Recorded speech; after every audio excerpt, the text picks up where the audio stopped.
দরজায় গিয়ে বলছেন, স্ত্রী দরজা খোলো।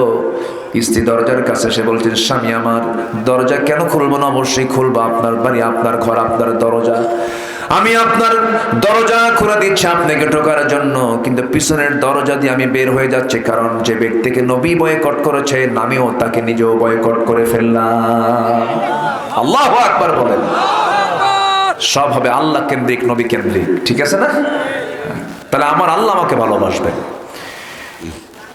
হেলাল বিন উমাইয়ার কানে চলে গেছে নিউজ, সোজা তিনি চলে আসেন মসজিদে নববীতে, দড়ির একটা হাতের মধ্যে নিয়ে মসজিদ নববীর সামনে এসে একটা খুঁটির সাথে দড়ি বেঁধে অপর প্রান্তে দড়ি দিয়া তার দুটো হাত বেঁধে ফেলে দিয়া এবার বলছে, হেলাল রে, তোর মতো পোড়া কপাল দুনিয়া তার কেউ নাই, যার বিরুদ্ধে নবীজি বয়কটের ডাক দিয়েছেন। হেলাল বিন উমাইয়া সবাইকে লক্ষ্য করে সালাম দেন, কেউ তো সালামের জবাব নেয় না, মাথাটা